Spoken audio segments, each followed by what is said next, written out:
Hello, welcome Nature Lifestyle TV mga idol. Magluluto tayo ng niyog para sa ipain natin sa mga ulang. Mga idol, ito yung ginawa natin, oh. Hinihiwa-hiwa natin ng niyog. Tapos dito natin ilagay sa ito yung panghuli natin ng ulang. Tawag nito ay taon sa Bisaya. Panghuli natin.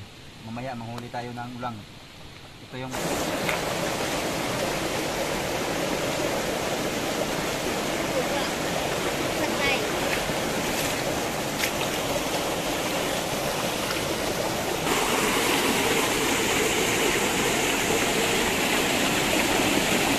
idol, ito ang tinatawag na taon. Yan ilalagay natin pang trap sa hipon ng ilog o ulang na tinatawag. Tapos may pain ka ng niyog. Yan, ilulog-log natin ito mga idol. Gawin natin, bukayin natin.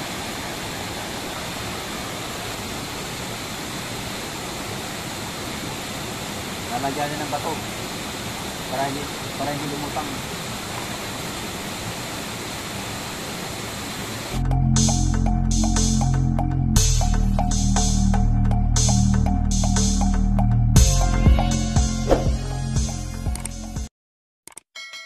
Hello, welcome Nature Lifestyle TV mga idol.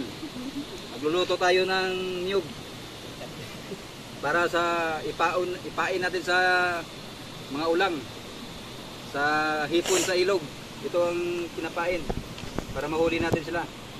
Ginagawa ko ay iniinit, niluluto ang niyog para maamoy, para mabilis pumasok yung ulang.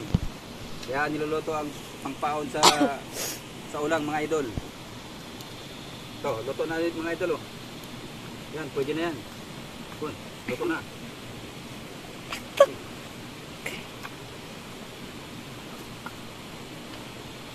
Okay. Ito ang pangpain natin mga idol, oh.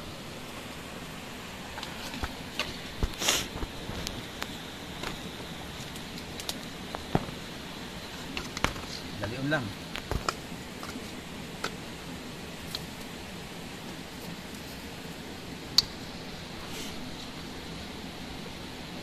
Okay. Init. Okay. Yan mga idol. Iwa-iwain natin to para ilagay natin mamaya sa sa taon natin. Okay. Cut Nick. Mga idol, ito yung ginawa natin, oh. Hinihiwa-hiwa natin ng niyog. Tapos dito natin ilagay sa ito yung panghuli natin ng ulang. Tawag nito ay taon sa Bisaya. Manghuli natin. Mamaya manghuli tayo ng ulang. Ito yung pangpain natin. Ito mga idol, dito natin ilalagay ang pain natin sa taon.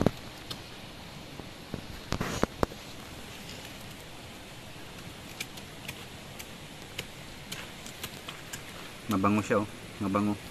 Kaya mabilis pumasok yung ulang. Mabango yung yung kakainin nila. Mabango. Ayan.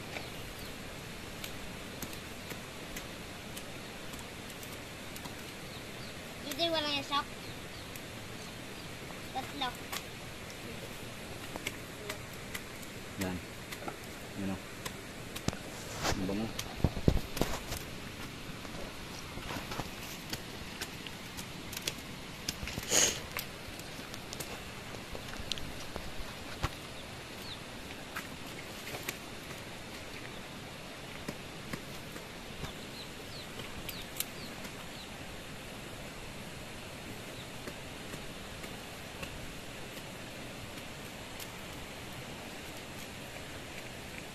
A few moments later.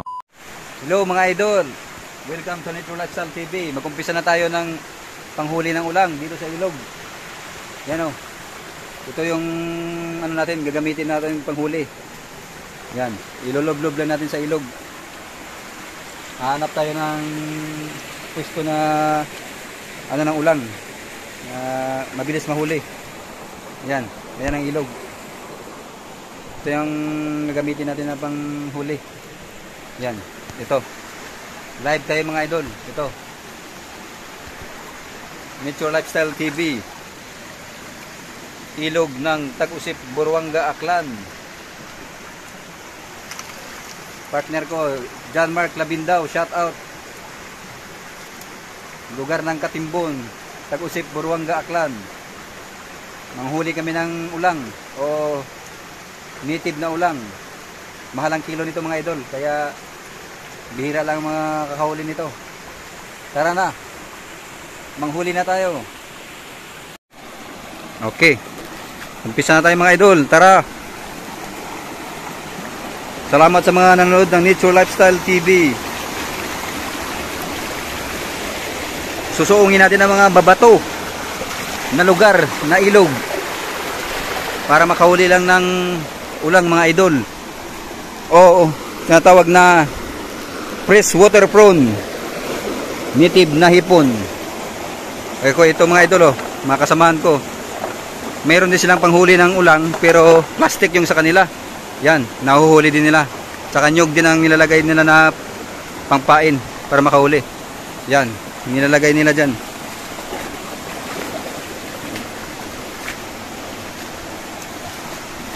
Dito kami sa mga babato na ilog.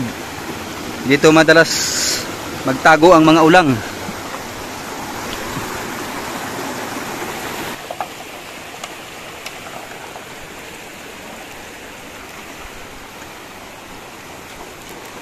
Yan mga idol.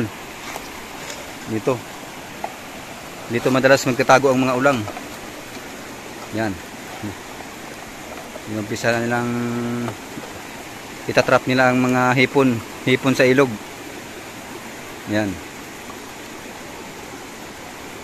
Hanap sila ng pwesto na maganda para kung saan naglulungga ang mga hipon. Yan mga idol, ito yung panghuli natin, oh. Yan. So ngayon natin ilalagay sa ilog, tapos kinabukasan na naman kukunin. Isang gabi siya. Mamayang gabi yung mga hipon, gutom sila, kakain. Kaya papasok sila, kinakain nila yung nyug na iniihaw natin ng nyug. Mabango sa kanila, kaya mabilis silang dumapo sa trap. Yan o, trap, panghuli natin ng ulang. Mabilis lang pumasok dahil sa amoy ng nyug na yun. So panghuli natin. Yan, yung tinatawag na taon o trap. Gawa ito sa kawayan. Yan, ng panghuli ng panghuli ng hipon. Yan. Tapos ito naman improvise ng panghuli ng ulang. Improvise, plastic lang siya. Yan, pwede siyang gagawin lang. Kung may mga buti kayo ng mga coke o dyan, ng mga soft drinks, pwede nyo siyang gawin pang trap. Yan, putol-putulin nyo lang, tapos yan, pwede na niya panghuli ng pwede na panghuli ng hipon o ilog sa na ilog, pwede na makahuli ng ulang. Yan.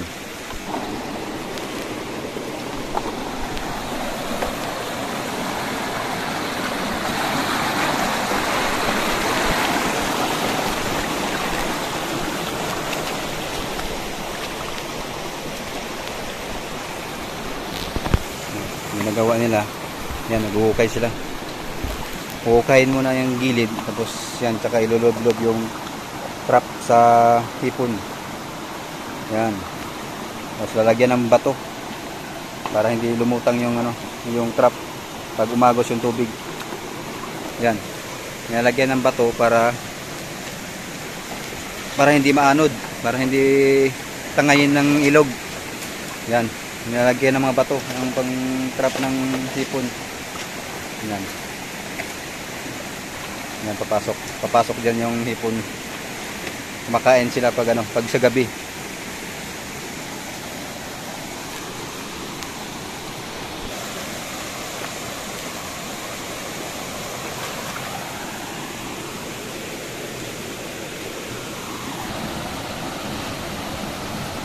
Yan. Ang sarap ng ilog mga idol. Yan, oh. Talagang fresh na fresh. Talagang pamugaran talaga ng mga hipon na tinatawag na ulang, yung hipon sa ilog. Freshwater prawn, dyan hinuhuli mga idol, tinatago yung pang trap nya, tapos nilalagyan ng bato. Yan, nilalagyan siya ng bato para pag sa gabi mamaya papasok yung mga ulang, kakain sila mga idol. Yan. Oh. Hello mga idol, ito ang tinatawag na taon, yan nilalagay natin pang trap sa hipon ng ilog o ulang na tinatawag. Tapos may painda ng niyog. Yan. Ilulog-log natin dito mga idol. Gawin natin. Bukayin natin.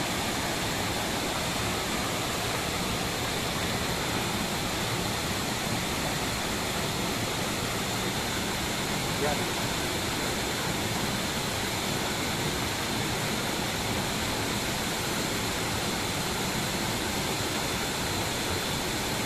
Yan mga idol, may ano sa bukas natin.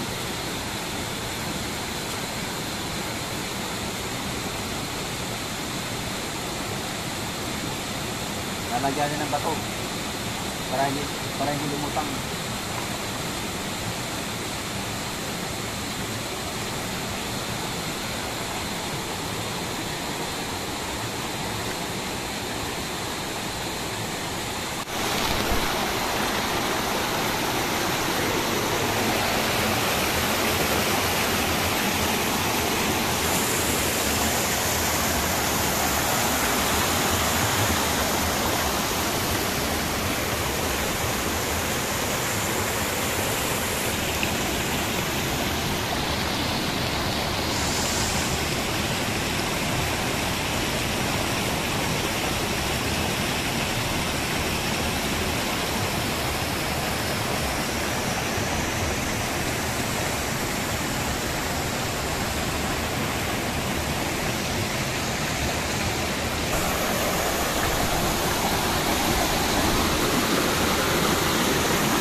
Eh.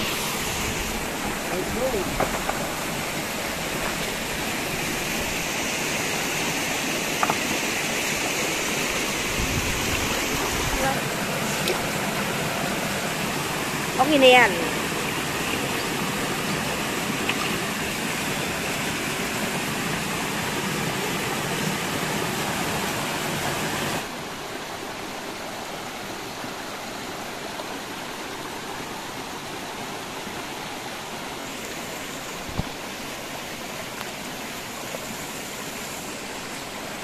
Yan mga idol, ang linaw-linaw ng tubig, press na press, kaya napaka-presko rin ng ulang, yung hipon sa ilog, napakasarap kainin, kaya napakamahal ng presyo.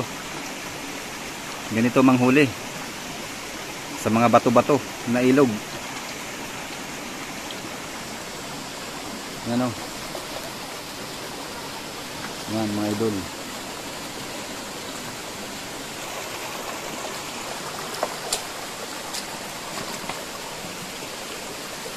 Yan, grabe, napakahirap manghuli ng ulang.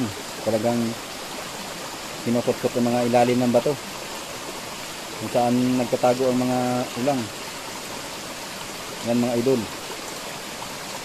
Diyan tinatago ang mga trap para mahuli ang mga hipon sa ilog. Diyan sila nagbabahay mga idol.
Ano?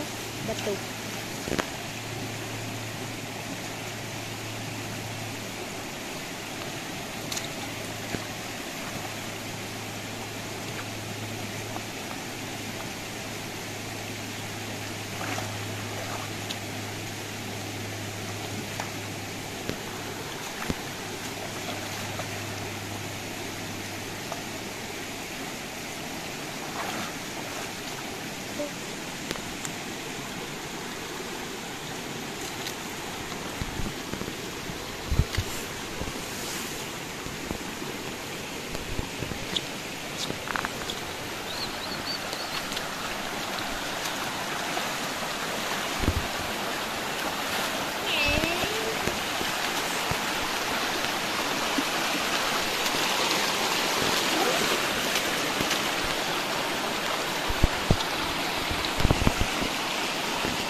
Napakaganda ng waterfalls mga idol, oh.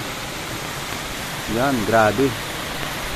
Talagang mapapawaw ka, makakasana all. Dito ang mga hipon mga idol. Talagang fresh na fresh.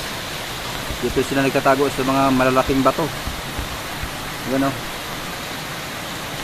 Yan mga idol. Kung gaano kahirap manghuli ng ulang o hipon sa ilog mga idol, ganyan kahirap manghuli. Kaya napakamahal ng presyo ng ulang. Kaya hipon, fresh water prawn, napakamahal ng kilo dahil hindi biro ang paghuhuli nito. Talagang susuungin mo ang mga malalaking bato para lang makahuli. Ganyan mga idol.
Diyan mga idol, nagtatago ang mga ulang dito sa mga butas ilalim, parang yungib. Yan, nagtatago sila, oh.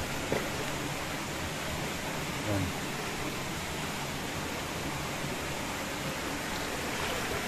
Yan.